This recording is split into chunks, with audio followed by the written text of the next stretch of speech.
Bonjour à toutes et tous. Merci beaucoup d'être venus pour cette rencontre avec Lec et SOAT dans le cadre de leur exposition rétrospective. Je m'appelle Nicolas Xolet, moi je documente l'art urbain depuis une trentaine d'années sous différents médias et notamment la photographie. Et depuis 10 ans, j'accompagne ces deux incroyables artistes dans leurs différentes aventures, dans leurs différents projets. Et c'est un peu voilà, cette aventure-là, ces différentes aventures qui racontent dans leur exposition et dont on va parler tout de suite. Alors, Lec et SOAT, avant d'être une entité indivisible, c'était deux parcours bien distincts, avec pas mal de similitudes. La première, c'est de ne pas avoir fait d'école d'art. Et leur école, c'est le graffiti pratiqué dès l'adolescence. À Paris pour Lec, à Marseille pour SOAT. Chacun de votre côté, vous avez commencé par une pratique libre, gratuite, adolescente, de faire des tags, des graffitis. Progressivement, vous avez développé une esthétique singulière, chacun. Lec plutôt basé sur la ligne, la géométrie, découper les espaces, voilà, c'est d'affirmer une identité graphique. Et SOAT, plutôt un geste calligraphique, peut-être qui vient aussi de tes origines franco-américaines, et donc ces écritures des gangs latinos à Los Angeles qui ont certainement largement nourri ton parcours. Et puis, en 2010, vous vous rencontrez, SOAT, tu es à Paris, et tu rencontres Lec. Est-ce que tu peux nous parler un peu de ta rencontre avec Lec, dont tu connaissais le travail, et je crois que tu appréciais largement le travail de Lec quand tu l'as rencontré. Bonjour tout le monde. Oui, en fait, le jour où j'ai rencontré Lec, moi j'avais les jambes qui tremblaient un peu parce que dans ma tête, c'était un grand artiste, un pionnier du graffiti et surtout de l'urbex, donc de l'exploration urbaine. Il y a Fred et d'autres artistes, dont toi, Nicolas, et puis Honnête, voilà, toute une génération comme ça qui ont quitté la rue pour aller peindre dans des lieux abandonnés, ce qui est un peu antinomique avec l'idée du graffiti, puisque, comme vous le savez peut-être, l'idée du graffiti, c'est d'écrire son nom dans l'espace public pour que tout le monde le voit. Et en fait, il y a toute une génération qui a quitté cet espace public pour des lieux cachés, confinés, inaccessibles au public, et qui ont commencé à y peindre. Et ça a changé et la culture dans laquelle on évolue, mais aussi leur peinture à eux. Et donc voilà, Fred était un des pionniers de ce truc. Donc j'ai été invité à participer à une exposition collective avec lui. Et oui, j'étais très impressionné à l'idée de le rencontrer. Et puis, comme j'ai envie de vous faire rire, en fait, c'était bien parce que le milieu du graffiti à Paris, c'est assez violent. En tout cas, à cette époque-là, c'était assez dur. Et puis Fred, il était aussi bête que moi, ce que je me suis rendu compte dès la première rencontre. En fait, on avait un peu la même bêtise, on va dire. Et on s'est hyper bien entendu tout de suite. On a créé sur place dans cette galerie, et puis on s'est rendu compte qu'il n'y avait pas de problème d'ego, en ce sens que je pouvais peindre quelque chose que Fred allait effacer 2 minutes après. C'était pas un problème, ça peut l'être pour d'autres artistes de ce milieu.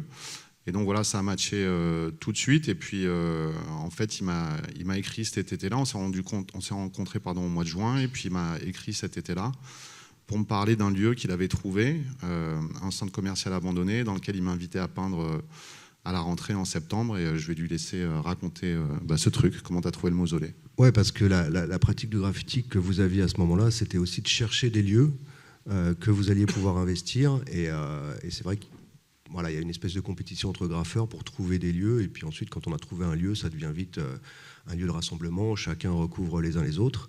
Et toi, tu trouves donc un supermarché abandonné et qui a l'air d'être assez peu connu. En tout cas, les graffeurs ne l'ont pas repéré à ce moment-là. Ouais, après, c'était ma chance de pouvoir pas mal me disperser dans la ville pour trouver le moindre détail qui pourrait me donner l'impression que le lieu a été abandonné ou en cours d'être fermé. Et c'est vrai que je passais souvent devant ce bâtiment-là, mais c'est comme j'avais une sorte d'intérêt à ce bâtiment.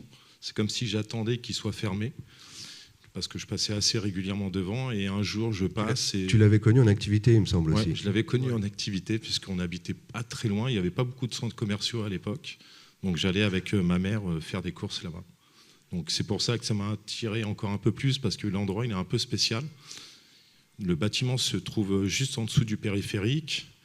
et tu as l'impression vraiment de changer de monde. Tu vois, parce que c'est Paris banlieue, mais tu as l'impression que cet endroit-là, il est un peu flottant, tu vois, il n'existe pas. En tout cas, si tu peux passer devant sans vraiment t'en apercevoir. Et après, il y a aussi le fait que c'était juste à côté d'une voie ferrée, où déjà à l'époque, j'allais voir les peintures de gens très connus. Tu vois, il y avait des peintures de ski, de jet. Et donc, j'avais déjà l'occasion de pas mal traîner dans le coin. Tu vois, c'était une petite zone, une petite voie ferrée, mais qui était simplement un endroit de marchandises. Donc, et en plus, avec une proximité pour les peintures, il y avait aussi un dépôt de métro juste à côté. Donc, l'endroit, en tout cas, m'attirait déjà beaucoup. Donc tu repères que le supermarché est fermé, potentiellement abandonné, et tu t'y introduis facilement? Pas forcément facilement, parce qu'il fallait trouver un accès. Tout était bien fermé au niveau, on va dire, trottoir grand public. Donc je commence à tourner un petit peu tout autour du lieu, mais le lieu est un peu spécial. Il y a beaucoup de toxicos, il y a beaucoup de prostitution. Bon, bref, c'est très compliqué comme lieu à y rentrer. Mais je me décide un petit peu d'arpenter un petit peu parce qu'il y avait aussi beaucoup de végétation aussi à ce moment-là, bon, qui a disparu à force d'y aller. Mais bon, après, comme chaque chose, comme chacun de ces bâtiments-là, je suis encore plus attiré. Tu vois, plus je trouve que c'est difficile et plus ça me donne envie d'y aller parce que, justement, comme tu le disais tout à l'heure, le vrai intérêt pour un lieu, c'est qu'il soit un peu spécial, tu vois, que pas tout le monde peut y rentrer. Et encore, à cette époque-là, il n'y avait pas cette volonté vraiment de faire que des lieux comme ça. Et le fait de me rendre compte qu'il y avait vraiment une difficulté pour y rentrer, je me suis dit, ben ça peut être pas mal pour y produire des peintures. Alors, le lieu est très grand. Il y a tous le parking du supermarché qui est sur plusieurs étages. Il y a des étages inférieurs. Donc c'est d'abord une exploration assez vaste. Et donc tu commences à y peindre? Oui, mais plutôt en extérieur. Parce que justement, on se rend compte que, dans un premier temps, on se rend compte qu'il y a de l'espace un peu perdu entre le dépôt de la RATP qui est juste à côté et le bâtiment. Donc il y a une première, on va dire, une première expérience au niveau des murs à ce moment-là, pour vraiment essayer de se connaître aussi. Il y avait un peu cette volonté de savoir avec qui je peins, parce que j'ai eu pas mal de duos durant ces plus de 30 années de peinture. Et il y a toujours aussi besoin de savoir un petit peu comment chacun se comporte, tu vois. Et comme il le disait, tu as accepté certains moments où moi je puisse revenir sur ces peintures ou sa peinture. Donc ça, c'est pas tout le monde qui peut l'accepter dans le graffiti. On a toujours tendance après à prendre un peu, chaque personne a un peu une zone. Et c'est vrai que moi j'aime bien sortir des zones, j'aime pas forcément rester à ma place. Et le fait de voir qu'avec Mathieu, ben, ça se passait plutôt bien et qu'on comprenait qu'on faisait une composition générale et pas simplement un travail unique, tu vois, et plutôt d'ego, ben, je me suis dit peut-être il y a un truc à faire avec lui. Tu vois. En tout cas, il y avait un truc expérimental assez intéressant. Et c'est vrai qu'une fois qu'on avait fait ces premières peintures à l'extérieur, on a commencé à visiter le lieu. Et là, on se rend compte qu'on tombe sur la pépite. Un gros potentiel. Un gros potentiel, exactement. Et donc, je vais passer à un gap, c'est-à-dire que vous allez y rester 2 ans dans ce bâtiment. Un an. Ça veut dire que vous y allez régulièrement. Vous avez trouvé vos petites entrées qui sont suffisamment discrètes. Le jeu, c'est aussi que d'autres graffeurs ne découvrent pas qu'on puisse y peindre et que vous y peignez, que vous n'en soyez pas chassé. Donc, racontez-nous un peu comment vous vient l'idée de faire venir d'autres gens et dans quel cadre vous les faites venir. Comment se construit un peu cette idée de... Parce que généralement, dans le graffiti aussi, quand on a un lieu comme ça, on se le garde pour soi. Exactement. Ouais, toute la difficulté, c'était de pouvoir le garder à soi, mais c'est comme si j'avais repéré il y avait plein d'indices qui le donnaient un petit peu, qui le protégeaient, ce lieu. Mais c'est vrai qu'il y a toujours un peu cette crainte que ça puisse partir avec d'autres personnes, et une fois que c'est parti dans ce sens-là, c'est irrécupérable. Et c'est vrai, une fois qu'on est rentré dedans, c'est vrai que le souci, c'était déjà de parler d'une discipline du graffiti qui n'était pas forcément mis en avant. En tout cas, il y avait toute justement une génération de peintres entre Legs, Octèze et ce genre de personnes qui peignaient dans ces lieux-là. Et c'est vrai qu'il y avait une sorte de vouloir les mettre en avant aussi. Tu vois, comme si je voulais qu'on parle de justement des peintres plutôt abstraits, mais qui tirent sur sur une simplicité de style. En tout cas, revenir à la lettre pure.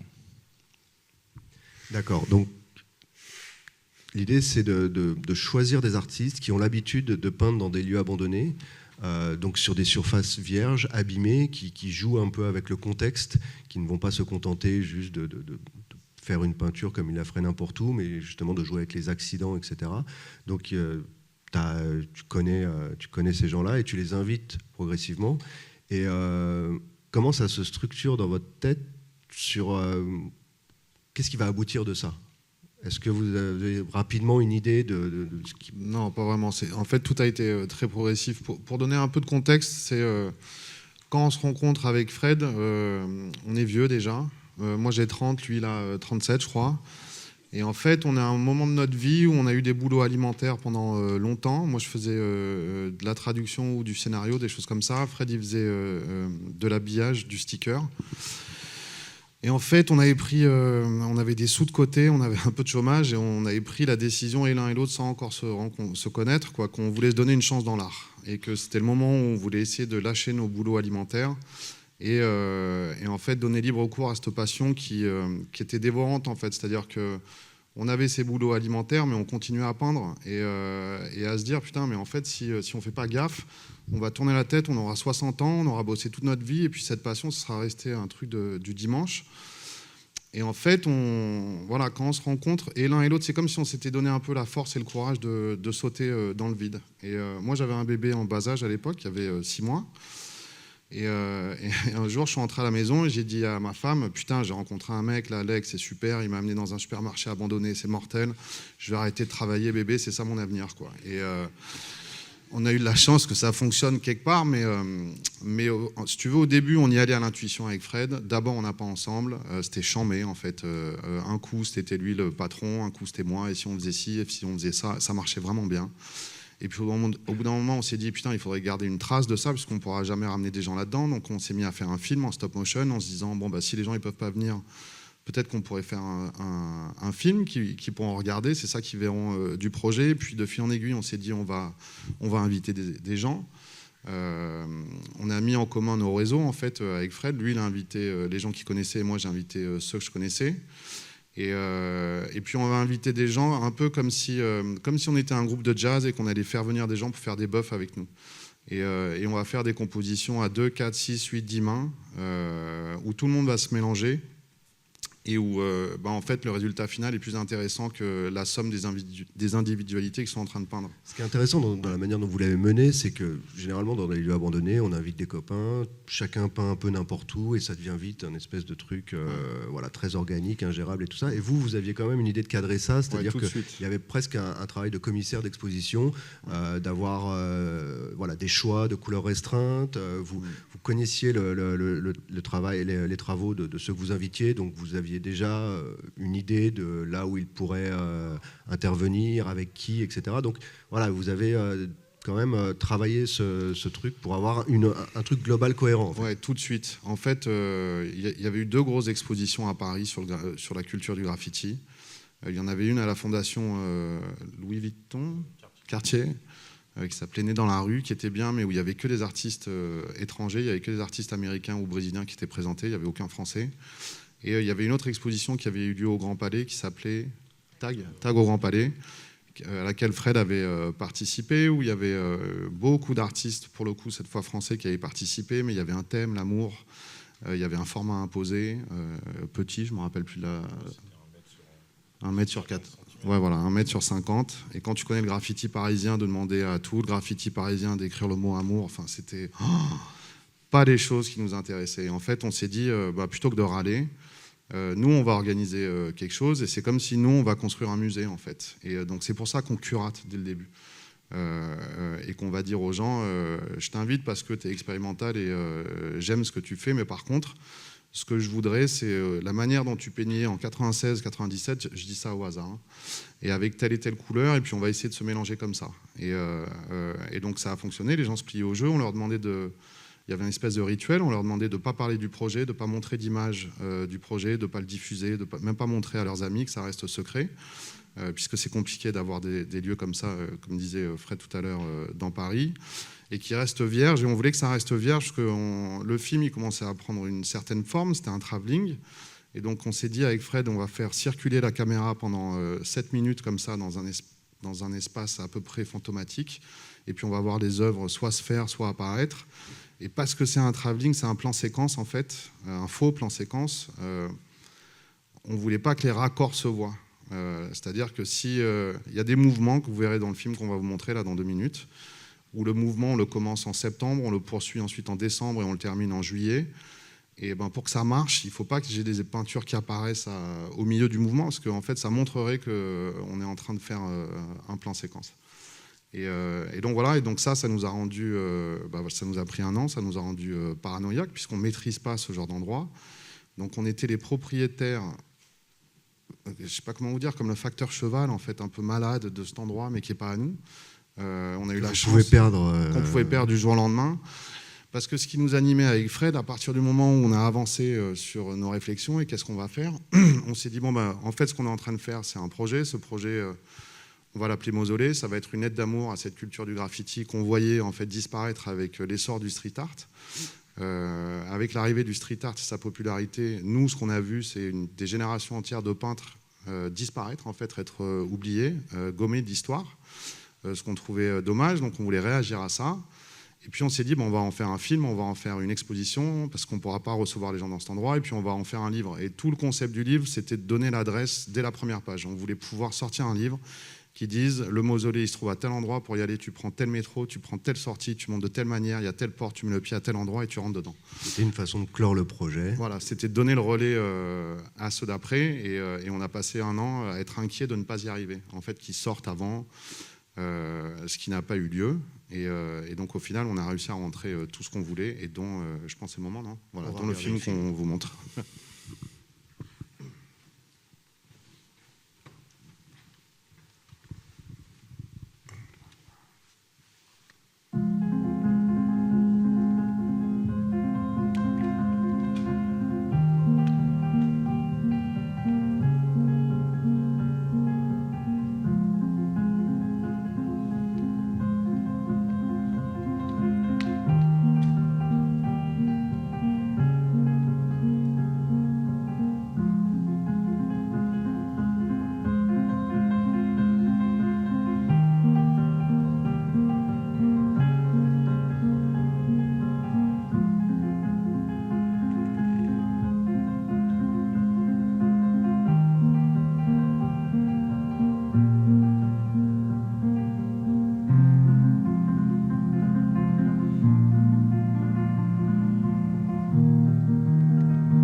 Donc voilà un peu la restitution de votre résidence artistique sauvage. C'est vrai que derrière ça, il y a toute l'idée que voilà, on fait du graffiti, on fait de la peinture, mais qu'est-ce qui fait œuvre? Le lieu, l'histoire du lieu fait partie de l'œuvre.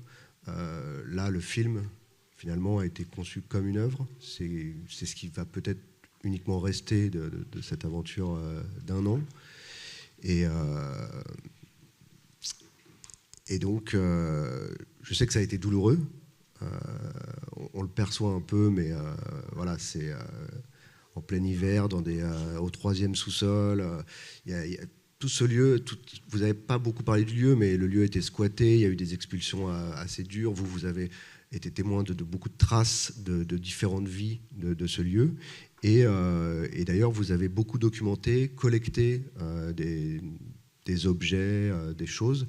Et c'est un peu ça que vous restituez dans l'exposition qu'on peut visiter ici.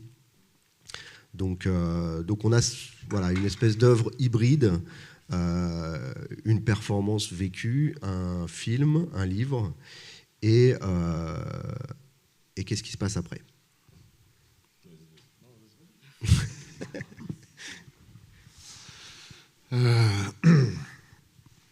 Après, on est à un moment où le street art commence à être un peu sous les projecteurs. Ouais. Disons que le projet il sort, on a de la presse. Le livre sort et en fait, comme il y a une maison d'édition, il y a un service presse. Comme il y a un service presse, on arrive à avoir des articles. Et je vous fais une longue histoire courte, mais comme on arrive à avoir des articles, le projet il est diffusé. Et un jour, on se retrouve avec Fred à une remise de médaille au Palais de Tokyo, qui est un endroit qu'on connaît mal. Je veux dire, on connaît le symbole du Palais de Tokyo, évidemment, mais on n'est pas obsédé du lieu non plus. Le Palais de Tokyo, un centre d'art à Paris, pardon. C'est le centre d'art contemporain. Voilà, temple, on va dire ça, ouais, temple de l'art contemporain à Paris. On connaît un peu. On y allait un peu comme public, mais alors pas du tout de manière obsessionnelle, quoi. Moi, j'avais fait une expo là-bas. Je pense que Fred, toi aussi, tu n'en avais fait qu'une. Par contre, ce qu'on avait suivi, c'est à quel point la rénovation du bâtiment était gueudin, puisque les architectes, ils ont pris ce beau bâtiment en pierre de taille et puis ils lui ont donné une espèce d'âme comme ça de squat berlinois. Enfin, très, très, très cool. Et donc, on se retrouve un jour à une remise de médaille et puis en face de nous, il y a Jean Loisy, qu'on ne connaît pas, mais qu'on nous a présenté comme étant le directeur du Palais de Tokyo. Et puis, d'accord, donc quand il nous dit ça, bonjour, machin, on parle. Et puis, de manière un peu bravache, on lui dit, mais alors quand est-ce que tu nous invites? On vient de gérer 40 000 mètres carrés pour notre projet Mausolée. On a vraiment envie que tu nous donnes tout le Palais de Tokyo. De manière drôle, on lui dit ça, quoi. Et la chance qu'on a, c'est que la veille, il avait vu le film du Mausolée, je ne sais pas comment, mais quelqu'un le lui a montré. Et donc, ce n'est pas juste deux graffeurs qu'il a en face de lui, c'est les deux gars du film qu'il a vu la veille et qu'il a bien aimé. Et on va entamer un dialogue avec lui et en fait avec l'institution. On va être invité une première fois pour faire des peintures avec un artiste américain qui s'appelle John Giorno, qui est un des grands noms de la Beat Generation et de la Factory de toute cette époque-là. Et en gros, on nous dit, si ça se passe bien avec Giorno, on va vous donner une issue de secours. Et donc nous, ça, on commence par mal le vivre avec Fred, parce qu'on se dit, putain, c'est quand même fou, quoi. Il nous invite, mais en fait, il nous donne une issue de secours. C'est un endroit où le public ne va pas d'habitude. Il m'aurait donné les shots, j'aurais réagi tout pareil dans ma tête, quoi. Mais n'empêche qu'au bout d'un moment, on se dit avec Fred, bon, c'est quand même chambé, ça reste le Palais de Tokyo. L'issue de secours, elle est grande. Hein, c'est un pas dans la porte. C'est un pas dans la porte. L'issue de secours, elle est grande. Et on se dit, ils n'ont jamais rien fait sur le graffiti au Palais de Tokyo, ce qui nous paraissait catastrophique. En fait, cette culture, elle avait déjà 30 ans quand on arrive au Palais.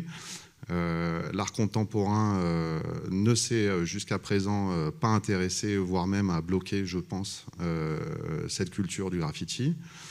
Et on s'est dit, puisqu'ils n'ont jamais rien fait sur le graffiti, nous, on va faire quelque chose. Et on va reprendre ce travail curatorial qu'on avait mené au Mausolée.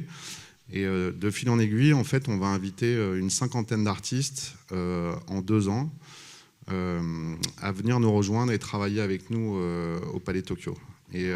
Vous avez déjà une idée, c'est-à-dire que vous avez... Alors l'issue de secours, c'est 2 gros escaliers, il y a quand même de la place pour s'exprimer, donc vous invitez des artistes, un peu comme dans le Mausolée finalement, à venir faire des peintures improvisées, expérimentales, où chacun se mélange aux autres, etc. Mais vous avez aussi la question de... Qu'est-ce que fait le graffiti dans une institution comme celle-là et à quel moment il va être pertinent?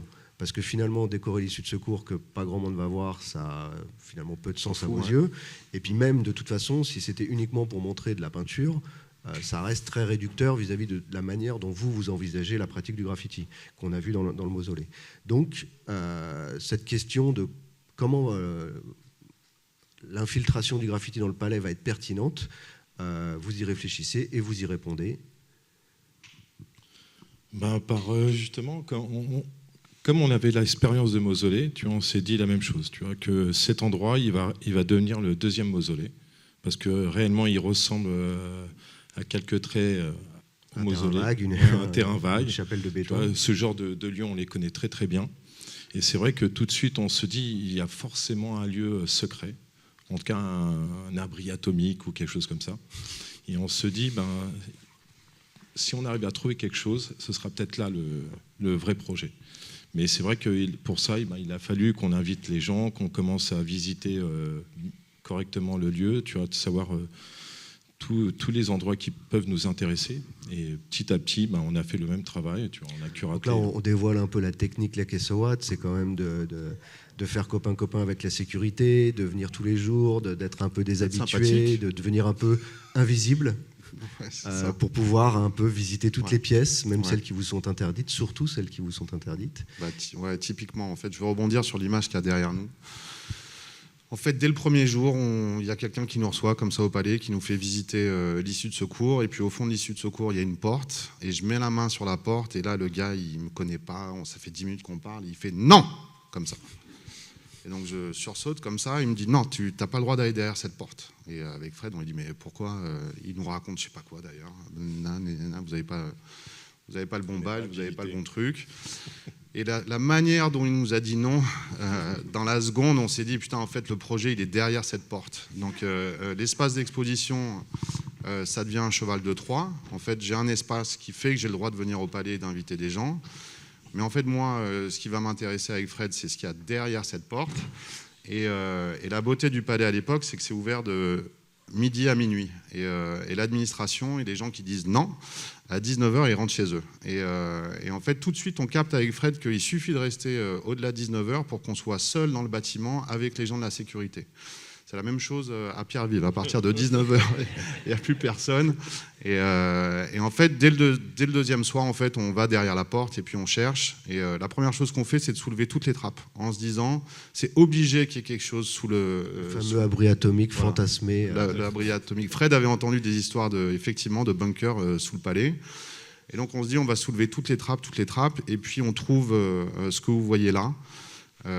Qui est un espace alors beaucoup plus grand que ce que vous voyez sur cette image, qui fait des milliers de mètres carrés de béton vierge qu'aucun graffeur n'a jamais vu. Et on se dit, en fait, c'est ça notre projet. Ça va être de trouver des moyens de peindre cet endroit. Et en fait, on va commencer à théoriser, entre guillemets, une idée de vandalisme invisible. En fait, si je viens du graffiti et que je vais travailler dans une institution, il est intéressant que je fasse des choses interdites.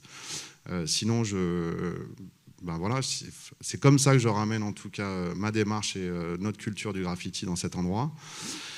Et au début, on va aller faire des choses un peu cachées partout dans le bâtiment avec Fred. Et puis ensuite, on va ramener les invités qu'on fait venir dans l'espace d'exposition normal pour aussi faire des choses cachées. Et puis, on va finir 2 ans après à réussir à faire cet espace-là. Comment est-ce qu'on appelle ça, de dégagement de fumée? Oui, c'est une grande soufflerie pour évacuer les fumées en cas d'incendie. Voilà. Et donc finalement, c'est un peu ça votre réponse, c'est-à-dire que comment le graffiti pourrait être pertinent dans cette institution, c'est en allant là où on ne lui a pas demandé d'aller. Voilà, exactement.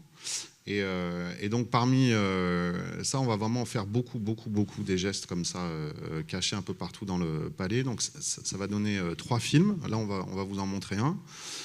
Il y en a un qui s'appelle... les 3 films sont projetés dans l'espace d'exposition, mais il y en a un qui s'appelle Underground Doesn't Exist Anymore, qui est tourné dans cette trappe-là avec Mode2 et Futura, qui sont nos maîtres de la première génération du graffiti européen et américain.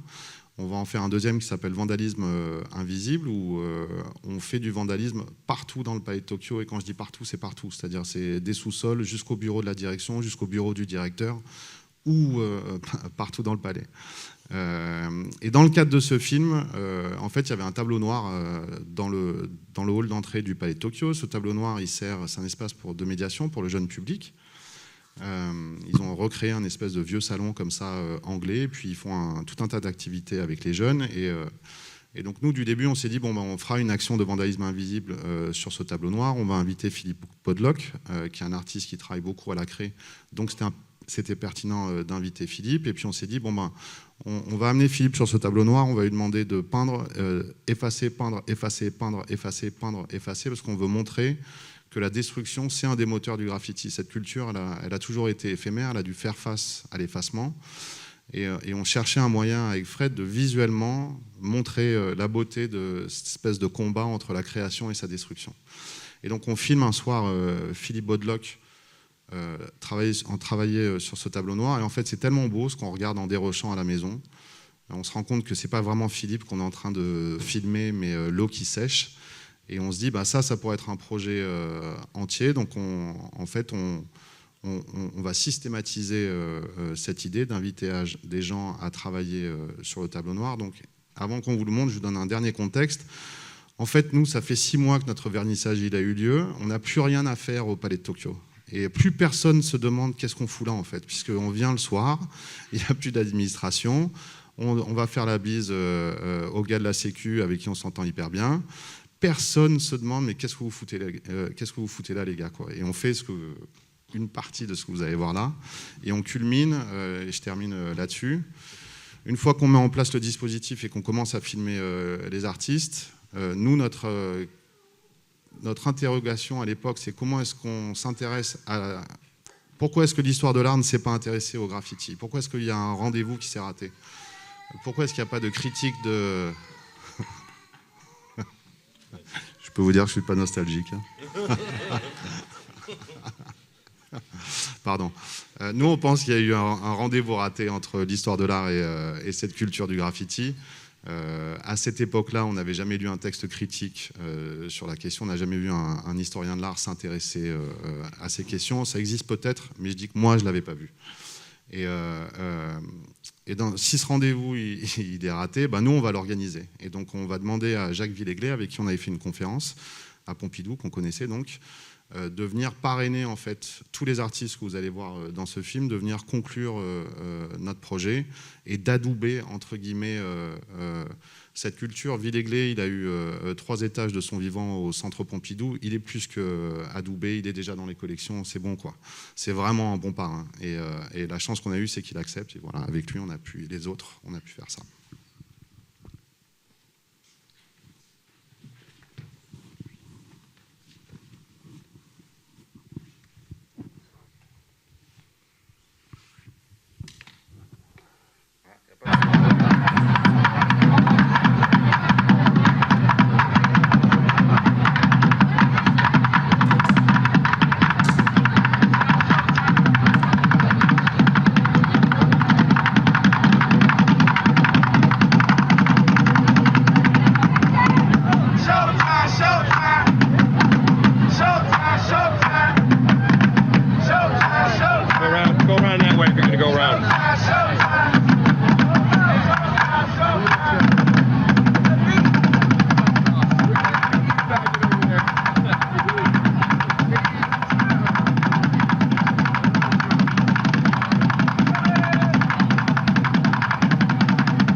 around? Can you go around? Go around. You can go around.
Donc voilà, donc ce qui finalement n'aurait pu être que la décoration de l'issue de secours du Palais de Tokyo, grâce à tout ce que vous avez déployé, les différentes interventions que vous avez faites, les restitutions que vous faites par les films, vous avez créé une vraie rencontre pour moi entre l'art contemporain et le graffiti. Et ce qui rétrospectivement apparaît comme une suite logique du mausolée, de reproduire un peu toutes ces interventions dans l'espace du Palais de Tokyo. Voilà, vous le vivez vous comme finalement un défi relevé, j'imagine. Il y a cette rencontre avec l'art contemporain, mais tu parlais de l'histoire de l'art. Et l'histoire de l'art, ça va au-delà de l'art contemporain.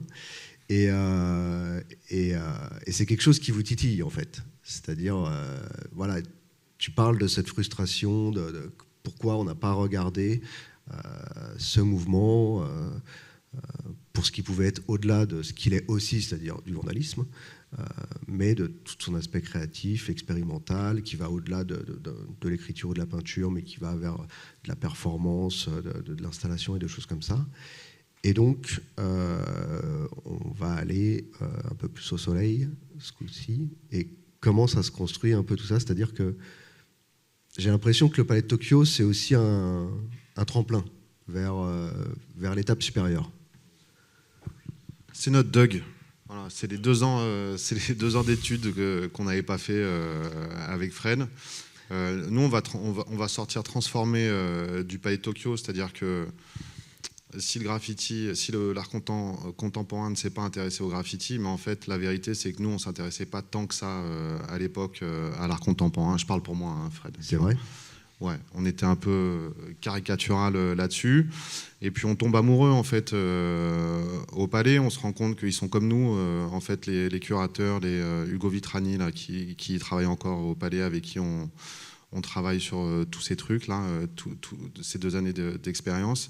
Lui et les autres curateurs, quand ils nous parlent, ils sont aussi malades que nous, puisque en fait, ils nous parlent de choses, ils montrent une œuvre, et puis en fait, ils nous parlent de tout l'à côté, tout ce qui est invisible, tout ce que tu vois pas. En fait, pendant toute cette aventure au Palais de Tokyo, vous rencontrez beaucoup de gens. Énormément d'artistes. Là où au Mausolée, vous rencontriez personne. C'est l'inverse. Donc là, voilà.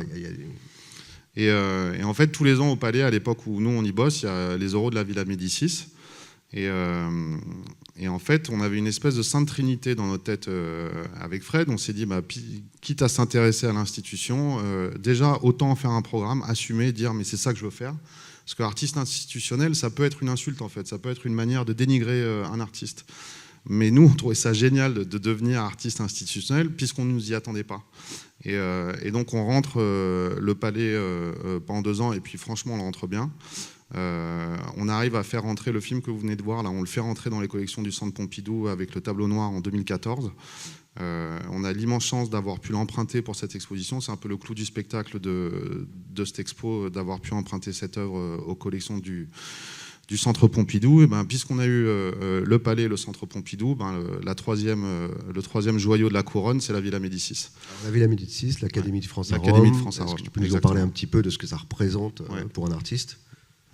Ça représente, je sais pas, si le Palais c'est le DUG, là c'est la licence, quoi, ou je sais pas comment on dit, le master, ou le truc, la thèse, pardon, excusez-moi mesdames, la thèse. Donc c'est un an de résidence artistique. Voilà, c'est un an de résidence, des sous, alors on pensait qu'il y avait des sous, on s'est rendu compte que non après, mais bon, c'est une autre histoire. Et puis mais c'est un truc, je sais pas comment vous dire, en fait, moi quand je dis à ma mère, je fais le Palais de Tokyo, elle connaît, mais sans plus, quoi. Par contre, je peux vous dire que quand je dis la Villa Médicis à toute ma famille, là, c'est bon, tu vois, ils ont tous imprimé. Et tous, quand on était ados, et je parle pour moi, mais je sais que c'est pareil pour Fred, c'était hyper compliqué, en fait, cette histoire de graffiti. Personne n'a trouvé ça chambé dans nos familles, mais alors personne du tout, c'était l'inverse même. Et donc ça, en fait, c'est le truc où tout d'un coup, tu deviens un peu beau gosse, on va dire, aux yeux de ta famille. Et donc tous les ans, il y a les oraux de la Villa Médicis, et la vie nous envoie à Rome pour tout à fait autre chose. À Rome, on retrouve un de nos amis qui s'appelle Philippe Vassé, qui est pensionnaire à la Villa Médicis, et en fait, lui, il nous le met dans la tête de passer le concours. Il fait mieux que ça, il nous présente le directeur, ce qui nous a vraiment aidé. Et donc, on va décider de passer le concours de la Villa Médicis, et je vais donner Fred pour que tu parles. Oui, parce que quand vous arrivez là-bas, il y a quand même un petit choc culturel. Là, on est vraiment plongé dans l'histoire de l'art. Votre atelier, c'était celui de Ingres. Donc voilà, il y a tout un héritage comme ça qui s'impose à vous. Et avec vos petites épaules de graffeur, il y a un nouveau défi à relever, en fait. Ouais, il y a un nouveau défi, mais en même temps, comme on était à 2, c'était déjà beaucoup plus facile. Tu vois, la force du duo. Exactement. Non, mais c'est vrai qu'on arrivait dans un milieu où on connaissait, tu vois, bien sûr, on connaît un peu l'art contemporain et autres, mais là, on est complètement plongé vraiment dans cette culture-là. Et c'est un peu la même chose, tu vois, on voit la villa, mais on se dit tout de suite, ça va devenir autre chose. Et ce autre chose, on l'a justement travaillé plutôt dans l'atelier. Tu vois, puisqu'à chaque fois, on entend, comme on a entendu pas mal de choses, tu vois, qu'est-ce qu'ils vont faire des graffeurs dans un atelier, tu vois, puisque les graffeurs doivent rester dehors. Et c'est vrai que tout de suite, on s'est dit, on va faire tout le contraire. Tu vois, on ne nous attend pas ici. Et tout ce qu'on va faire, c'est produire. Vous souffriez d'une double image, c'est-à-dire qu'est-ce que vont faire des graffeurs à la Villa Médicis, à part souiller ce temple de l'histoire de l'art. Et puis, pour ceux qui vous connaissent un peu, où c'est qu'ils vont s'infiltrer, qu'est-ce qu'ils vont déployer comme projet secret, comme vous avez pu le faire au Palais de Tokyo, etc. Et donc, vous, c'est une sorte de contre-pied un peu que vous placez. Et puis aussi un réel désir de faire de la peinture. S'il y a un endroit où vraiment là on peut faire de la peinture, on vous a offert l'écrin qui vous permettait de vous exprimer à ce niveau-là. Ouais, c'est à ce moment-là qu'on a commencé à expérimenter, justement en étant complètement plongé dans le marbre, dans les églises. Tu vois, on commençait à prendre énormément de photos, à s'inspirer de beaucoup de choses. On commençait à se poser des questions. Qu'est-ce qu'on doit reproduire? Qu'est-ce qu'on doit faire? Tu vois, on ne savait pas par où commencer. Mais c'est justement en visitant Rome, dans tous les coins, qu'on a commencé à justement extirper énormément de choses, que ce soit dans la rue ou dans les églises. Mais c'est vrai que c'est là où on a commencé à s'alimenter, tu vois, puisque c'était là le travail le plus important, c'était de savoir qu'est-ce qu'on va en extirper de tout ça. Et c'est là où on a commencé à expérimenter, à commencer à justement un gros travail sur la toile, tu vois, sur la destruction, puisque c'est vachement important pour nous, justement d'appuyer avec un vocabulaire qui nous est propre. C'est pour ça qu'on se disait justement être très proche de l'art contemporain, mais on voulait le faire avec notre vocabulaire. Et c'était ça le plus important. Il y a un vrai challenge parce que jusqu'ici, vos interventions, elles s'appuient sur le contexte. Vous répondiez toujours à l'architecture d'un lieu, à l'histoire du lieu, etc. Là, vous êtes sur un tableau blanc et donc vous essayez de restituer ce que peut être l'expérience du graffiti, mais par la peinture. Donc tu parlais d'effacement. Donc vous êtes beaucoup sur la peinture, un peu de sculpture aussi. Un peu de sculpture aussi. Ben, c'est là, Matt, il va peut-être raconter. Non. Tu peux redire s'il te plaît? Pas bien entendu.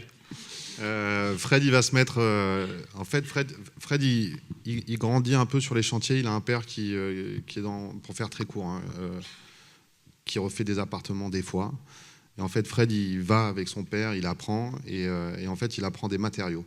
Et un jour, il y a un artiste qui s'appelle Hassan Smati, qui a un atelier qu'il doit quitter parce qu'il rentre, il finissait son année et demie, il rentre, il avait construit un grand mur, et le deal que tu passes avec la villa, c'est que tu rends l'atelier tel qu'on te l'a donné. Et donc, il y avait cet immense mur qu'il avait construit, Hassan, et donc nous, on lui dit, laisse-nous le détruire, nous, le mur. On se dit, ça va peut-être nous inspirer quelque chose. Et puis on le peint ce mur, et puis on se met à le détruire. Et en le détruisant, on enlève le BA13, et en enlevant le BA13, Fred il revoit les rails de placo. Et puis ça va l'inspirer. Il va se mettre à faire plein de sculptures en rails de placo. Et en se disant, on va en retrouver ouais, il y en a plein dans l'exposition. Sera plus, là, c'est un peu abstrait tel que je vous le décris. Ce sera plus cohérent dans l'exposition. Mais en se disant, c'est un peu tout le temps les mêmes questions qu'on se pose. Qu'est-ce qui est intéressant de faire vu notre parcours une fois qu'on est en atelier?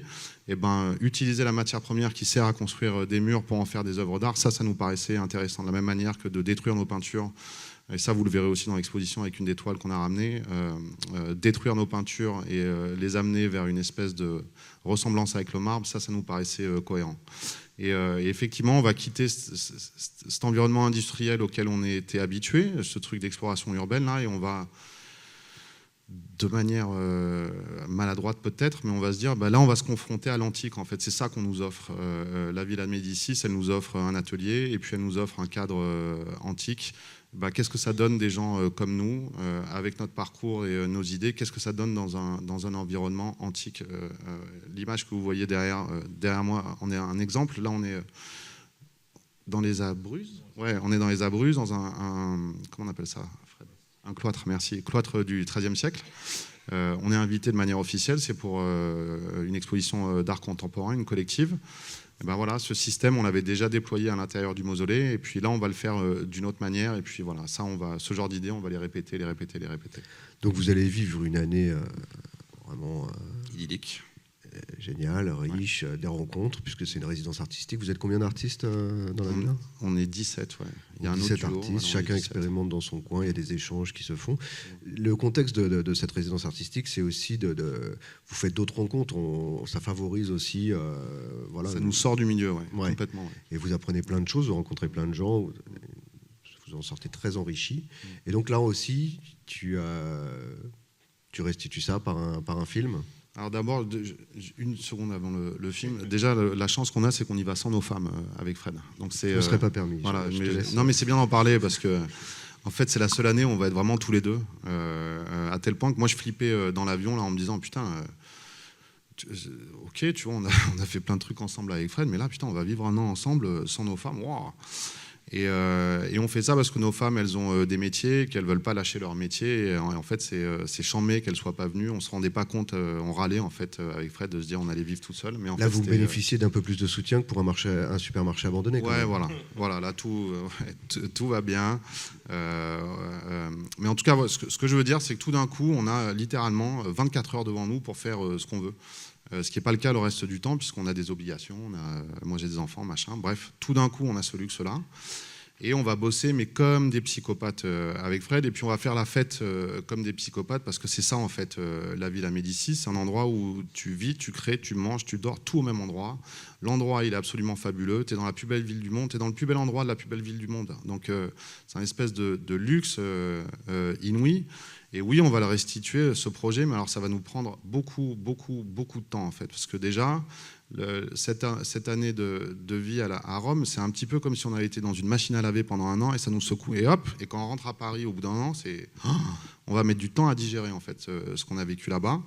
Et des années après, il y a Fred qui je sais pas, moi je commence à regarder les photos que j'avais fait à l'iPhone à Rome, et puis je vois des patterns, en fait, des séries.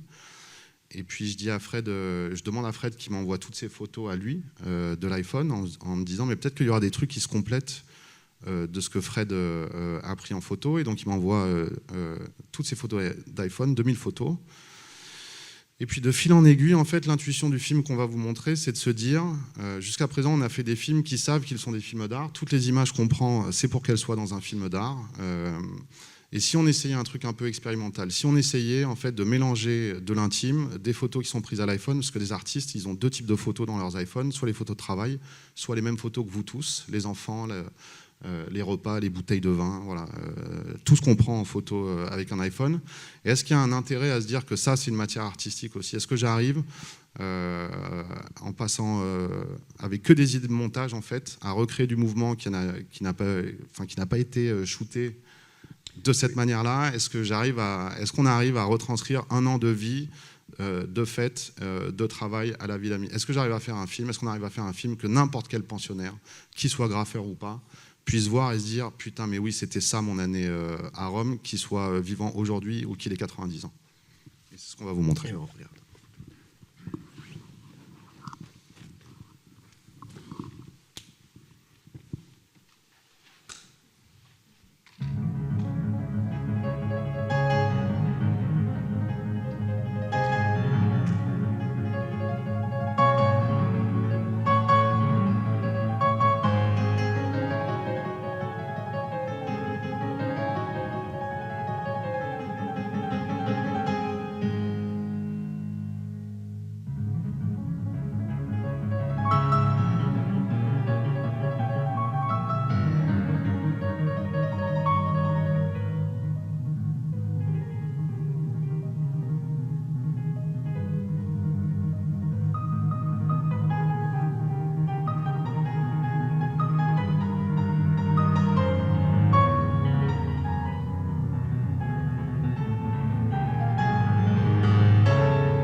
Alors voilà un film qui va au-delà de, comme tu le disais, de l'artistique, qui rentre un peu dans l'intimité, ce qui est quelque chose qui est voilà, pas du tout inscrit dans la culture de laquelle vous venez. Alors, il y a plein d'autres projets dont on pourrait parler. Vous avez un train à prendre tout à l'heure, donc on ne va pas trop s'attarder non plus. On va vous montrer un dernier film encore. C'est vrai qu'à partir de là, j'ai l'impression que vous vous êtes identifié pour... est-ce que c'est un peu certainement votre moteur, c'est-à-dire d'aller là où on ne vous attend pas, d'aller vous-même et d'emmener avec vous le graffiti. Là où on n'attend pas, vous allez travailler avec des entreprises de BTP. Vous allez notamment intervenir sur le tunnelier, c'est-à-dire cette énorme machine qui creuse les tunnels de métro avec un clin d'œil entre le graffiti et le métro. Et puis, on va retourner aussi vers les institutions et notamment Beaubourg. Donc là, vous avez déjà un premier contact à l'occasion de l'acquisition du tableau de Tracé Direct et la dernière intervention de Jacques Villéglet, donc le tableau plus le film qu'on a vu tout à l'heure. Et là, vous avez une deuxième opportunité de travailler avec cette institution. Raconte-nous un peu comment tout ça se construit. Alors, on a plus entendu Mathieu que toi. Après, il va me le reprocher dans le train, quoi. Tu parles tout le temps. Donc Sophie Duplex, qui est conservatrice en chef au Centre Pompidou, qui est celle qui nous avait fait rencontrer Villéglet, qui a fait en sorte que Tracé Direct rentre dans les collections et avec qui on a toujours gardé un lien, nous appelle un jour pour nous dire qu'ils envisagent de nous offrir ça, c'est-à-dire un dispositif sécuritaire immense qui fait la taille, la largeur entière du bâtiment. Ce dispositif, il est installé là parce que il y a des travaux sur le parvis. En fait, le public va rentrer dans le musée pendant un an côté rue du Renard, donc à l'arrière du bâtiment. Il faut donc les protéger des voitures. C'est une rue assez passante. Et donc voilà, elle nous propose de peindre ce truc, voilà, qui est immense, un peu compliqué parce que c'est immense mais c'est étroit, ça fait 1m75, il y en a pour 280 mètres en tout, puisque là on voit qu'un côté, mais en fait il faut peindre le truc recto verso. Donc voilà, c'est grand. Et en même temps, on fait une espèce de première réunion un peu hors sol avec les gens du bâtiment et notamment les gens de la sécurité qui nous disent « Mais les garçons, vous ne prenez pas trop la tête parce qu'en fait, quoi que vous fassiez, vous allez vous faire toyer. L'arrière du bâtiment, c'est l'endroit où il y a le plus de graffiti au Centre Pompidou. Le Centre Pompidou, c'est un phare qui attire tous les graffeurs de Paris et c'est bien normal, regardez comme il est beau. » Et il nous dit « Mais en fait, moi, je pourrais repeindre tous les jours. Voilà, tous les jours, je pourrais repeindre, que toutes les nuits, j'aurai à nouveau du graffiti. » Donc quoi que tu fasses, tu vas te faire toyer, tu vas te faire recouvrir, et on va le mettre dans le contrat. Je vais mettre dans le contrat que je ne peux pas garantir la pérennité de ton œuvre. Et donc ça, en fait, c'est déjà un point de départ bizarre, puisque de te demander de faire quelque chose qui va être détruit, ouais, voilà, c'est un peu étonnant, quoi. Et la cerise sur le gâteau, c'est ils nous disent, ce qui nous arrangerait, c'est que vous peigniez sur des palissades anti-graffiti. Voilà, très sérieusement, comme ça, ils nous disent ça. Et pendant 6 mois, ils vont nous envoyer tous les mois une nouvelle fiche technique d'une nouvelle palissade anti-graffiti. Donc une palissade anti-graffiti, c'est quelque chose qui est designé pour qu'il n'y ait pas de graffiti dessus. Donc généralement, il y a si vous ne connaissez pas, généralement il y a du volume comme ça, c'est en triangle, il peut y avoir des trous. Et en gros, c'est des palissades où c'est moins cool de taguer, où c'est moins facile de coller des affiches que d'autres. Et donc nous, pendant 6 mois, tous les mois, avec Fred, on va s'appeler en se disant « Putain, t'as vu le mail qu'ils nous ont envoyé avec la nouvelle palissade anti-graffiti, c'est fou, non ?» Bon, on va leur répondre gentiment. Et puis on faisait des mails très gentils pour dire « Merci, c'est super. Par contre, ça reste une palissade anti-graffiti, ça ne va pas être possible pour nous, on ne va pas pouvoir peindre une palissade anti-graffiti, et ainsi de suite. » Et puis voilà, ça c'est le début de la réflexion. Et Fred. Et je sais plus. Oui, après. Oh, putain. Vous avez une surface finalement sur laquelle vous pouvez intervenir. Et donc maintenant, il faut réfléchir à ce que vous allez faire dessus. Exactement. Mais après, le but, c'est comme à chaque fois, tu vois, c'est de trouver le juste rapport entre l'endroit sur lequel tu vas intervenir et le lieu. Tu vois, c'est-à-dire là, le centre, il a un code couleur très spécifique. Et justement, pour qu'on soit le mieux intégré possible, c'était d'utiliser toutes les couleurs que le centre possède. Donc ça, c'était ce qu'il y a sur la palissade. Et ensuite, c'était d'écrire justement une phrase. En tout cas, d'écrire déjà notre nom sur le bâtiment. Donc déjà, revenir à la lettre. Là Revenir où à la vous avez vu lettre, travailler sur les revenir à la bâtiments, typographie. etc. Quelque chose qui vous tient à cœur. Exactement.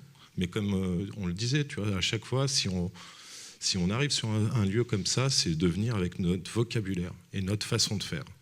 Et la typo, elle fait partie du graffiti. En tout cas, c'est un travail de la lettre. Et là, il était important de le montrer et de le souligner. Donc là, c'est une typo que vous avez dessinée. Qu'on a dessinée, ouais. Qu'on a dessinée nous-mêmes et justement pour s'adapter un petit peu à tout type de site. Et là, ensuite, c'était le travail sur le cartel. Voilà, parce que le contenu finalement du texte... En fait, l'intuition de Leg, c'est de dire il faut qu'on écrive quelque chose. Parce que si on écrit quelque chose, ça va créer un rythme d'aplats. C'est ce que vous voyez derrière moi. En fait, c'est une suite d'aplats noir, bleu, vert, jaune et rouge.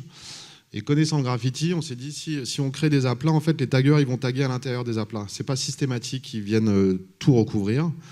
Mais si on fait des espèces de rectangles de ces différentes couleurs-là, bah, si ça se trouve, ils vont taguer à l'intérieur de ces rectangles. C'est quand même le tagueur qui est en train de piéger le tagueur. Hein. Non, c'est un filet de papillon. Voilà. Nous sommes des botanistes et on s'est dit, on va faire un joli filet de papillon, puisqu'il y aura du graffiti, on va essayer de lui donner un bel écrin. Et donc vous le verrez dans l'exposition, on en a ramené 24 de ces plaques. Ça a fonctionné sur tout un tas de plaques. Il y en a où ça allait plus loin, où il y a eu des choses beaucoup plus grosses que nous qui sont apparues, où il y a eu des throw-up, voilà, où notre travail avait quasiment disparu. Mais sur, je dirais, la moitié des plaques, ce principe-là, il a fonctionné. Les gens, ils sont allés taguer à l'intérieur de ces aplats. Ça, votre principe, à partir de ce moment-là, c'était d'attendre le graffiti, ouais. D'attendre qu'il se déploie sur votre œuvre pour qu'il poursuive l'œuvre. Voilà, exactement. Comme un palimpseste, en fait, comme un cadavre exquis un peu bizarre, quoi. Et donc, une fois qu'on en est là, quoi écrire ? Comme je vous l'ai dit, le dispositif, il est immense. Donc, trouver un truc à écrire de 280 mètres de long, on a vraiment mis du temps avec Fred. Notre première intuition, c'est ce qu'on a dit à Sophie Duplex, de manière très formelle dans une réunion. Nous, ça faisait longtemps qu'on voulait écrire « J'aurais voulu être un artiste quelque part » et on lui dit « Putain, c'est pile poil le bon endroit pour écrire ça ». Alors là, vraiment, si tu te poses la question de l'institutionnalisation du graffiti, comment est-ce qu'il est considéré par le monde de l'art ? Le fait que tu m'invites pas à l'intérieur. En fait, tu me proposes de peindre sur une palissade anti-graffiti. La palissade anti-graffiti, elle est dans la rue. Je veux dire, on fait pas plus cliché, en fait.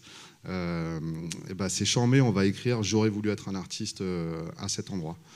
Mais on a mis 6 mois à trouver qu'est-ce qu'on allait écrire d'autre que j'aurais voulu être un artiste. C'est un peu court, ça remplit pas du tout l'espace. Et tout d'un coup, un jour, on s'est débloqué avec Fred sur quoi écrire d'aussi long. On s'est rappelé du courrier qu'on avait reçu du Centre Pompidou quand Tracé Direct est rentré. Quand Tracé Direct est rentré dans les collections, on a reçu un courrier justement où il y avait le cartel de notre œuvre.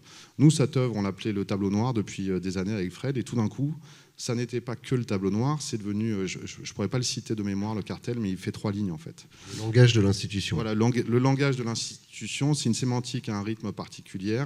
Tu as toujours le nom de l'artiste en premier, puis le nom de l'œuvre, puis l'année, puis la technique, puis la taille, et ainsi de suite. Et en fait, tout d'un coup, ça s'est débloqué dans la tête. On s'est dit, c'est ça l'idée en fait. Puisque tu me proposes de peindre dehors, en fait, moi, je vais aller récupérer ta logique interne, ce qui se passe à l'intérieur. Le cartel, je vais le ramener dans la rue, je vais le peindre à la bombe à aérosol. C'est ce qu'on a fait. Là, le résultat, il est nickel, mais c'est parce qu'on a peint avec des pochoirs. Et donc, on en est venu à l'idée de peindre un cartel, que ce soit à l'œuvre. Vous verrez, il y a l'esquisse dans l'exposition. Le cartel, il dit la caisse au watt, j'aurais voulu être un artiste. 2019, peinture à aérosol sur palissade anti-graffiti. Et de l'autre côté, c'est la taille, 1m75 x 280. Intervention in situ, Centre Pompidou, copyright la caisse au watt. Voilà, un truc comme ça. Comme ça, on avait nos noms des deux côtés du dispositif. Et donc voilà, on a peint ce truc, on a peint cette œuvre au mois d'août. Il fallait que la rue soit fermée. Pardon. Donc on avait un très court temps d'exécution en fait. Et donc voilà, on a peint ce truc en 2 jours. Et effectivement, à partir de ce moment-là, on a attendu avec Fred. Vous n'avez pas attendu très longtemps. On n'a pas attendu très longtemps. On a attendu que les graffitis arrivent pour qu'on les documente, pour que le travail qu'on fait habituellement avec Fred. Et effectivement, c'est arrivé assez vite. Les premiers graffitis, on a eu un coup de fil paniqué de Sophie Duplex qui nous dit putain, il y a quelqu'un qui a écrit c'est de la merde, artiste de merde. Les premiers graffitis qu'on a, c'est ça. Donc on y va tout de suite, on les documente, machin. Et puis voilà, on va toutes les semaines, tous les mois, je dirais, on va aller sur place, documenter, regarder ce qui se passe. Et puis en décembre, la vie va nous faire un cadeau. Et je pense que Fred, tu vas raconter quel est le cadeau. T'as pas envie ? Ok, bah je peux pas. Okay. En décembre de cette année-là, donc la vie nous fait un cadeau, qui est un cadeau un peu violent. Un peu spécial. Hein. Voilà, un peu spécial. Mais il y a régulièrement des manifestations qui passent devant le centre Pompidou. Ce qui fait qu'on n'a pas que des graffitis de taggers en fait, qui apparaissent sur la palissade. C'est pour ça aussi qu'elle est belle, cette palissade. Il y a plein de revendications en fait. Il y a des messages LGBT, il y a des revendications politiques. Voilà, il y a plein de ce type d'écriture-là qui apparaissent. Et fin décembre, on est le 28 décembre, on est en vacances avec Fred. Et je reçois un SMS du chef de la sécurité, avec qui on s'entend bien, puisque c'est notre métier, de s'entendre bien avec la sécurité. Il nous envoie un SMS, il ne nous a jamais envoyé de SMS, ce gars. Il nous a envoyé un SMS pour dire « regarde ce qui se passe ». Et donc là, j'ouvre la photo, et il y a un bout de la palissade qui est en train de brûler dans un feu de barricade, avec un mec super excité qui est en train de la faire cramer, et des milliers de personnes derrière lui. Et il me dit, c'est chaud, c'est en train de partir en sucette au centre. Pardon, on est dans la période des manifestations, voilà, des exactement. Gilets jaunes. En fait, c'est l'acte 59 des Gilets jaunes. C'est le moment où les Gilets jaunes et les syndicats se rejoignent, où les cortèges de Gilets jaunes et de syndicats se rejoignent. Tout ce petit monde passe devant le centre Pompidou et je ne sais pas pourquoi, les flics décident de charger devant le centre Pompidou. Voilà. Ils décident de nous faire un cadeau, en fait, les Condés. Alors, tu ne le prends pas comme un cadeau tout de suite ? Non, ça met du temps. Mais non, parce qu'en fait, nous, c'est hyper bizarre. En fait, moi, je suis chez mon beau-père. C'est Noël et il y a les cadeaux, les machins. Et moi, je suis en train de regarder des vidéos de gens qui sont en train de détruire notre taf à partir des réseaux sociaux. En fait, on est sur Facebook, sur Twitter, sur YouTube. On va passer des semaines en fait avec Fred à regarder cette manifestation, la destruction de notre œuvre. Et en fait, tout d'un coup, cette œuvre, elle devient à la fois un bouclier pour les manifestants, elle devient un rempart pour l'institution, elle protège la police de la foule, elle devient la matière première de feu de barricade. Tout d'un coup, un projectile, elle devient, je ne sais pas comment vous dire, quoi, un bout de manif, quoi. Et pour des gens comme nous, avec toute l'histoire qu'on vient vous raconter là, mais c'est hallucinant en fait. On s'intéresse à l'institutionnalisation du graffiti. Eh ben, on aurait voulu parler de l'art urbain, on ne s'y serait pas pris différemment qu'avec le film qu'on va vous montrer là. Puisque voilà, tout d'un coup, les choses nous échappent. Cet art urbain dont tout le monde parle, ce street art, eh ben, tout d'un coup, voilà. Là, il va être mis en scène dans le film que vous allez voir. Tu peins quelque chose dans la rue, ça t'échappe, ça n'est plus à toi. Les gens peuvent taguer dessus, les gens peuvent le détruire, les gens peuvent le brûler. Et toi, artiste, tu peux décider d'essayer de faire de l'art avec ça. Tu peux essayer de maîtriser, tu vois, d'être dégoûté qu'on détruise, ou non. Ou tu peux dire, mais en fait, non, cette œuvre-là que j'ai peinte, elle est en train de devenir encore meilleure. Et à nouveau, c'est une très longue histoire, très courte. Mais on finit par trouver une productrice. Nous, on récupère toutes ces images des réseaux sociaux. Il y a vraiment ce travail, parce que vous n'avez pas la matière première, c'est des images qui circulent sur les réseaux, donc vous avez tout ce travail de collecte d'images, on voit votre... Exactement, on y passe du temps, et puis on va embaucher une jeune fille qui est dans l'assistance avec nous, qui s'appelle Thomasine Zoller, pour qu'elle nous aide à identifier qui pourrait nous donner de l'argent pour faire parce que là, on veut faire un vrai film, en fait. On veut travailler avec des monteurs. On veut pas, tous les films que vous avez vus jusqu'à présent, c'est Fred et moi qui les faisons. On est avec nos petits moyens, nos appareils photo, nos ordinateurs. Là, on veut autre chose.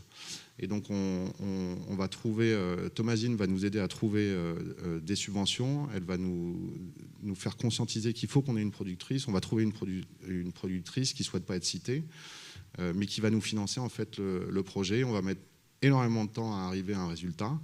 Mais au final, voilà, on va passer une semaine à monter ces centaines d'heures de rush qu'on avait récoltées en 2019. Et on en fait ce que vous allez voir maintenant.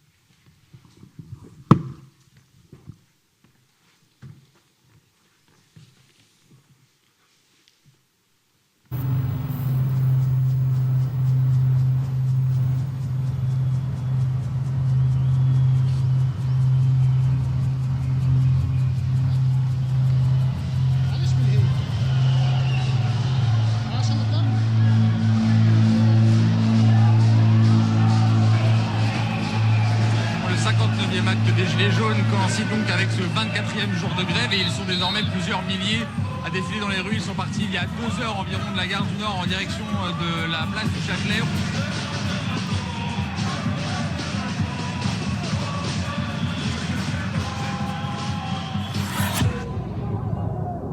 Rejoignez-nous, c'est pas un spectacle.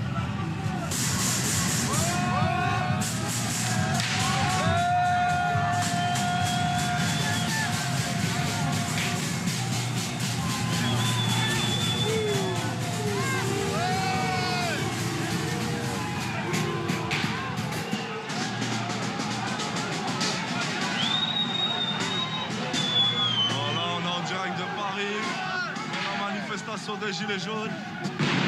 Voilà, ça repart.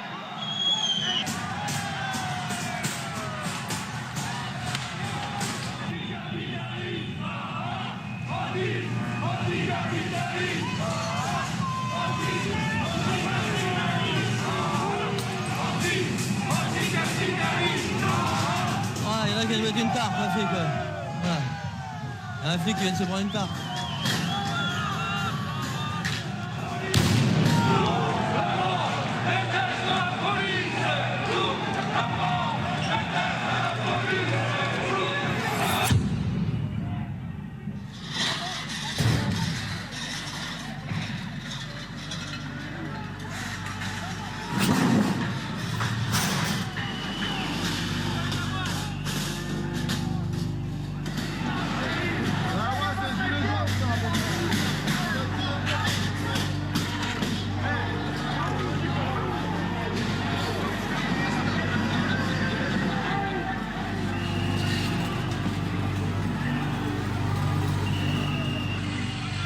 Alors, où je vous parle, il y a un peu de confusion puisque le cortège est à l'arrêt. Vous allez le voir sur ces images.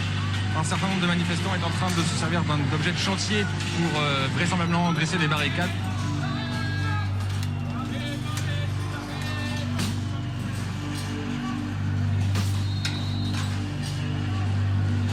Attention, il arrive. Attention, ça arrive. Attention.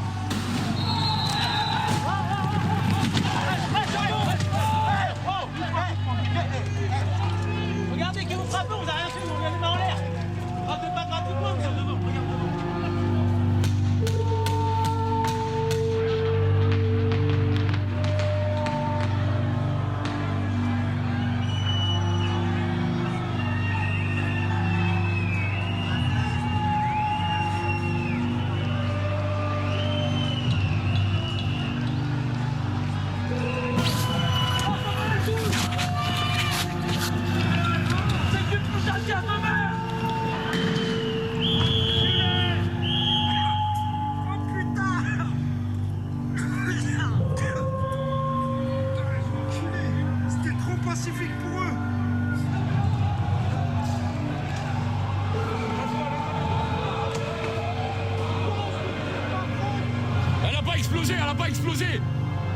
Elle n'a pas explosé la grenade là-bas, regarde, il y a encore les cartouches dessus.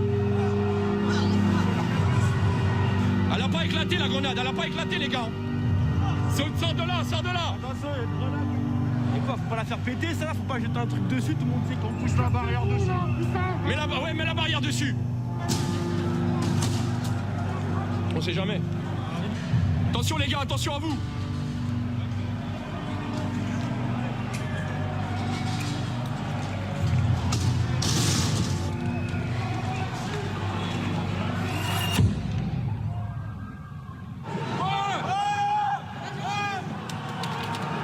Il y a un petit groupe de flics tout seuls.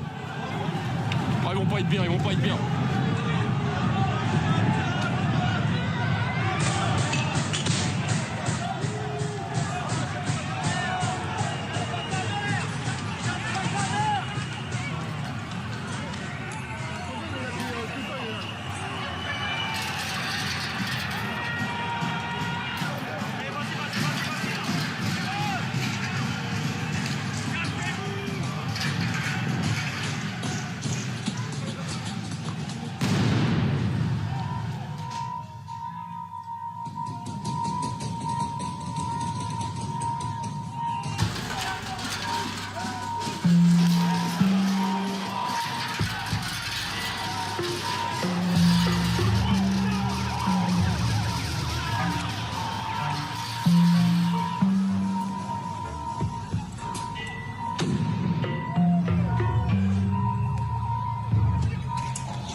Bon, on est loin de l'esprit festif de la Villa Médicis. Hein. On est passé vraiment. Non.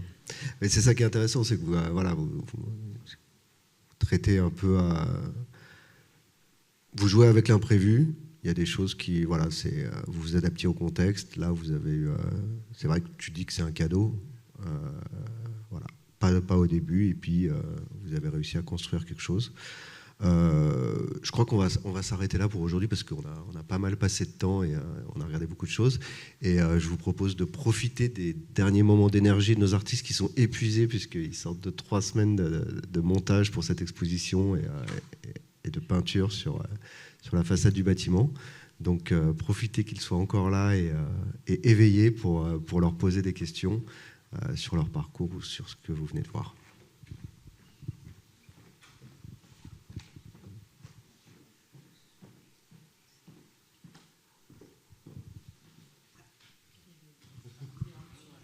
Oui, j'ai une question. Ça marche. Ça marche. Ce n'est pas rapport avec le graffiti, mais avec le premier film là, sur le mausolée. On entend une musique qui... j'ai reconnu Philippe Glass, et c'est vraiment un artiste de musique contemporaine qui, pour moi, est au-dessus de tout, quoi. Comment vous avez fait pour arriver à avoir une musique de Philippe Glass dans votre film, quoi? On a rencontré... En fait, on ne savait pas avec Fred que c'était tendu de demander les droits pour une musique. Donc des fois, tu fais des choses sans te rendre compte que ça va être vraiment compliqué, en fait. Et donc nous, on monte le film avec Glass. Un, parce qu'on aime, mais deux, parce qu'en fait, c'est de la musique systémique, il n'y a pas de montée. Et ça nous permet de mettre tous les artistes qu'on invite sur un pied d'égalité. En fait, quand on montait la même vidéo avec de la techno, par exemple, où il y avait une montée, le simple fait qu'il y ait une montée, tu as l'impression que tel artiste, si elle a monté sur lui, c'est que c'est important qu'il soit là. Et donc nous, c'est pas ce qu'on voulait avec Fred, on voulait que tout le monde soit sur un pied d'égalité. D'où Philippe Glass, la musique systémique, et ainsi de suite. Ce qu'on ne savait pas, c'est que c'était tendu, en fait, de demander les droits. Mais ça va au-delà de ça, en fait. On ne savait même pas comment ça marche, comment le business il est structuré.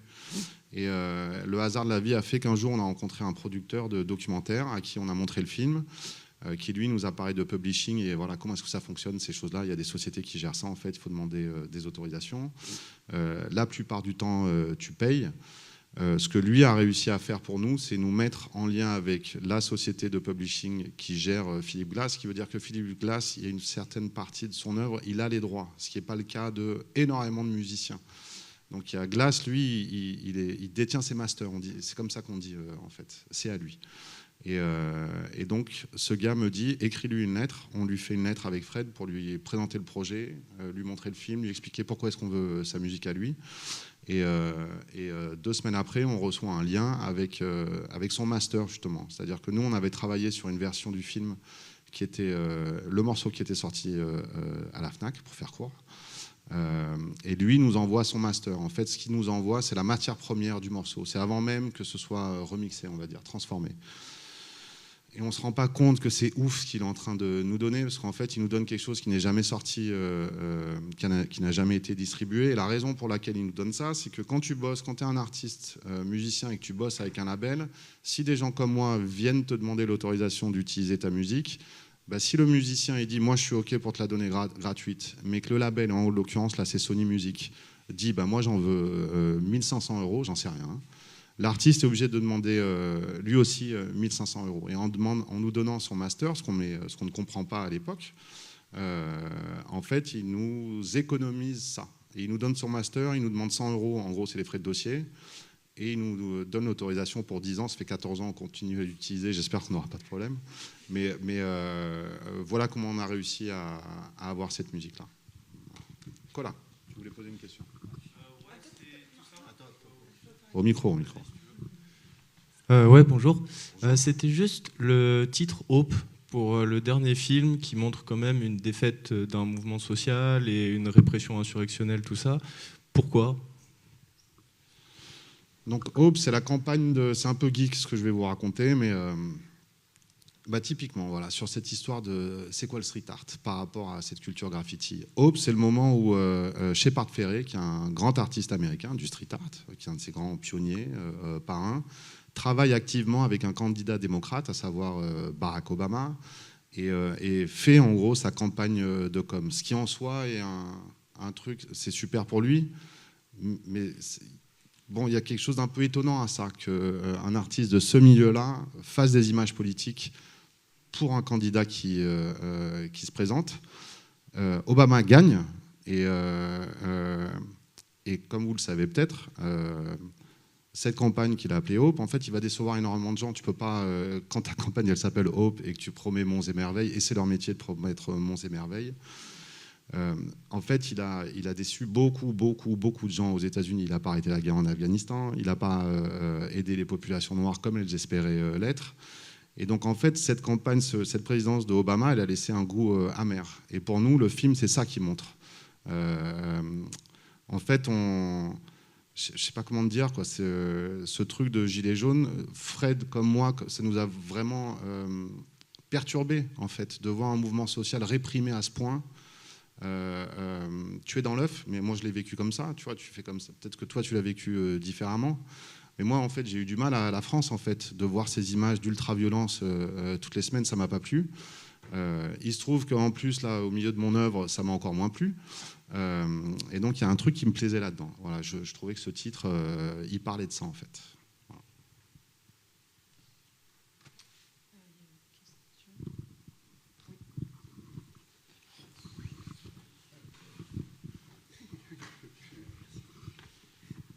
Moi, j'ai une petite question sur votre rapport un peu entre le côté éphémère de votre art, où on le voit avec le tunnelier par exemple, c'est volontaire de venir le détruire à la fin, et en même temps, vous documentez tout, vous faites un gros travail d'archives.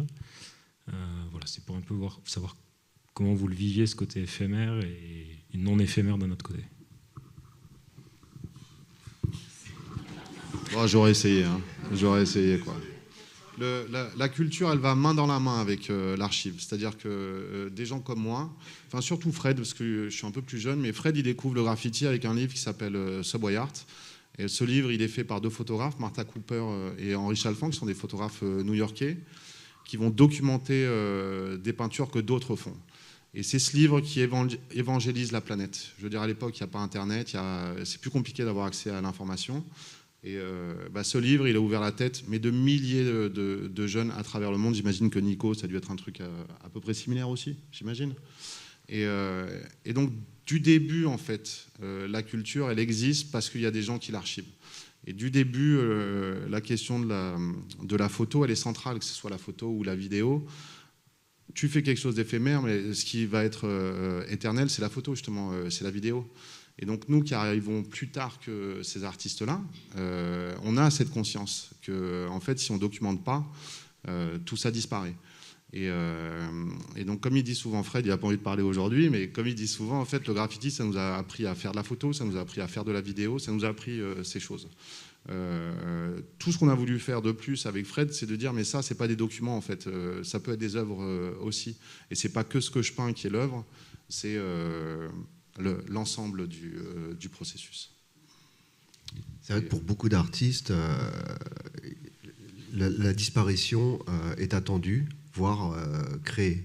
Et l'autodocumentation permet aussi d'avoir le contrôle sur ce qu'on va faire perdurer de l'œuvre et poursuivre l'œuvre. La particularité de Lek et Soat, là où on a tous, nous, graffeurs, constitué nos propres archives juste pour de la mémoire, eux se servent de leurs archives comme matériaux artistiques et font comme une seconde vie à leur œuvre, voire une troisième vie, perdurer un peu une œuvre d'une autre manière.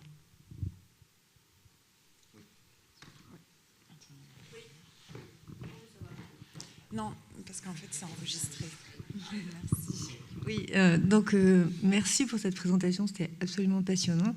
Donc vous parlez de votre rapport à l'institution, votre désir de rentrer ou pas dans l'institution. J'aurais une question à part, mais c'est pas celle-là que j'aimerais que vous répondiez.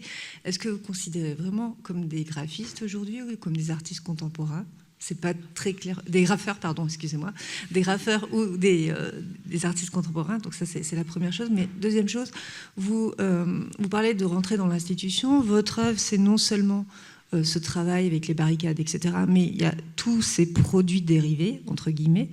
Et quel est votre rapport au marché ? C'est-à-dire que si vous étiez des artistes contemporains, on vend des œuvres quand on est des artistes contemporains. Et est-ce que vous envisageriez de vendre tous ces travaux préparatoires, tous ces films, toutes ces choses-là, ou est-ce que justement dans votre culture de graffeur, c'est quelque chose qui vous pose problème? Non, nous, le marché nous a fait souffrir en fait avec Fred, parce que ça a été très très très très compliqué, et c'est toujours pas clair, je trouve, de travailler avec des galeristes qui nous acceptent à deux. En fait, on a travaillé beaucoup avec des galeristes séparément. Je veux dire, avec Fred, là, on vous montre les projets in situ, entre guillemets, mais on fait des toiles. On n'a aucun problème avec l'idée du marché. Il faut bien se financer, en fait. Et au début, il fallait bien se financer, mais en fait, on adore. Et en fait, les toiles, c'est chambé. Et donc, faire des œuvres qui sont destinées au marché, c'est pas un problème pour nous. Là, on a eu plus de mal, c'est de trouver des gens avec qui vraiment jouer et qui ont envie de nous exposer en tant que duo. Pendant très longtemps, c'est présomptueux ce que je vais vous dire, mais pendant très longtemps, les gens ils nous disaient ah ben non, non, les duos ça marche pas avec le marché. Eh non, il y a Andy Warhol et Basquiat, ça n'a pas marché. Warhol, le truc débile, tu vois, qui a aucun rapport avec ce qu'on est en train de faire. Mais pendant des années, c'est ce qu'on nous disait. On va pas vous prendre tous les deux parce que Warhol et Basquiat, ça n'a pas marché. Et aujourd'hui, on recommence à travailler avec des galeries à deux. Enfin, on a beaucoup fait de choses avec Polka, qui est partenaire de cette exposition d'ailleurs, qui est une galerie photo, avec qui on a fait des expos à deux. Donc, c'est pas du tout quelque chose qu'on craint, au contraire. Je vais me te dire, c'est central. Là, ce qu'on vous montre avec Fred, c'est une succession d'idées débiles où il n'y a pas de financement derrière. Donc, comment tu fais en fait? Voilà. Donc, non, avec plaisir, ma carte de visite sera posée sur la table. Non, mais parce que dans tout ce que vous faites, alors on vous a comparé à Basquiat et Warhol, moi je vais vous comparer à Christo, Jeanne-Claude, qui n'a rien à voir non plus, mais eux, quand ils faisaient des œuvres, ce qu'ils vendaient, c'était leurs dessins préparatoires, c'était toutes ces choses-là. Et est-ce que, justement, vendre, j'allais dire commercialiser, entre guillemets, je dis des gros mots, hein, mais des photos, des films, ok, mais des choses qui en amont ou à côté, est-ce que... Voilà. Bon, c'est jamais...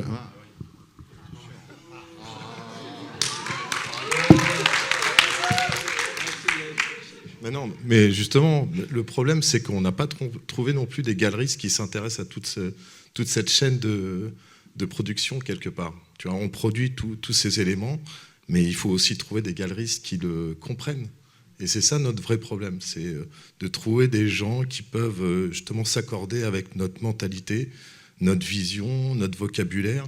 Et ça, pour l'instant, on ne l'a pas. C'est pour ça qu'on fait tous ces projets à deux et que justement, à chaque fois qu'on nous entrouvre la porte, on l'ouvre carrément.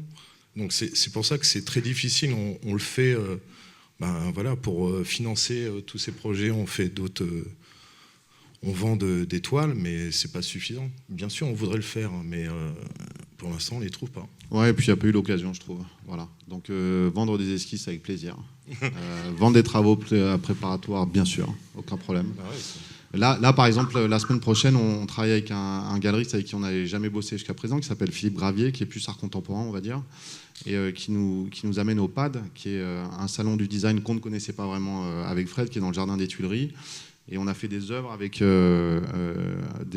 des plaques du Centre Pompidou. Voilà, on teste, on verra bien si ça fonctionne. Dans 3 semaines, on expose à Marseille chez un gars qui s'appelle Escobar.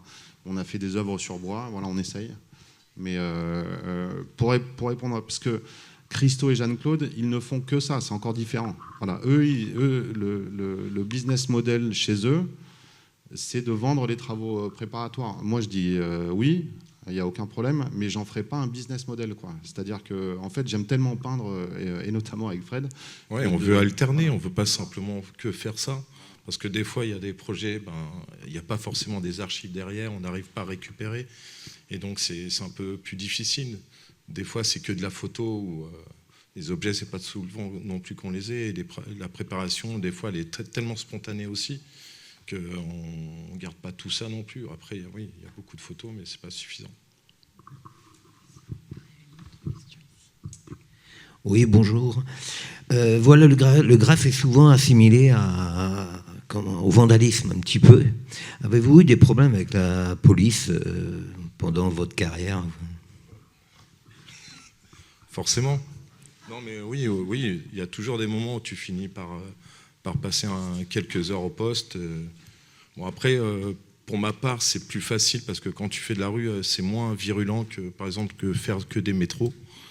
Mais oui, après, je l'ai vécu. Mais comme moi, c'est ma vie, donc c'est pas un problème. C'est pas important.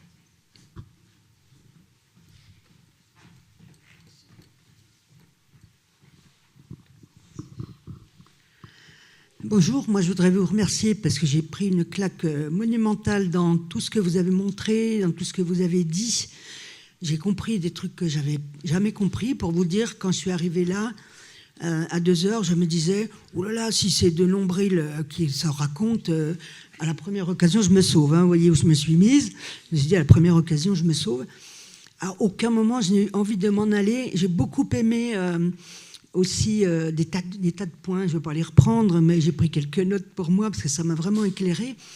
Mais donc on cherche toujours des gens avec qui on a envie de travailler, des gens, pas d'ego, pas de moi d'abord, mon espace à moi, tu touches pas.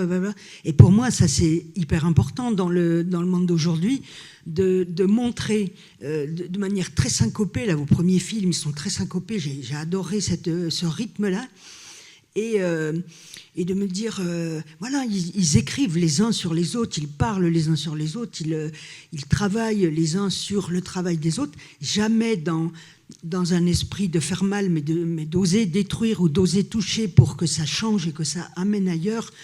Tout ça, je trouve ça d'une vitalité incroyable. Et votre parcours en témoigne, c'est-à-dire, je me dis, vous êtes autodidactes tous les deux, hein, si j'ai bien compris.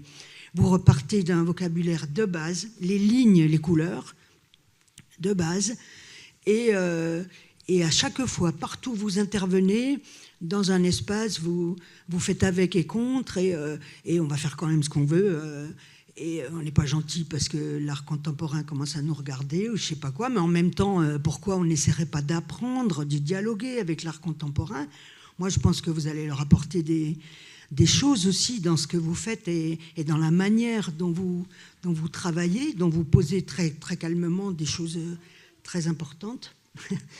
Donc, merci vraiment. Là, maintenant, j'ai vraiment envie d'aller voir l'expo. Je ne sais pas si je vais arriver à la faire cet après-midi, parce que ça envoie, hein, comme on dit, tout ce que vous avez proposé. Mais merci vraiment de tout ce que vous avez proposé. Merci beaucoup.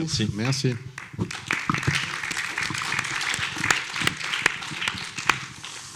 Est-ce qu'il y a une autre question?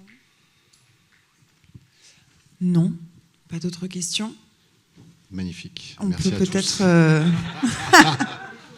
Merci à tous d'être venus. Merci à tous d'être venus. Merci.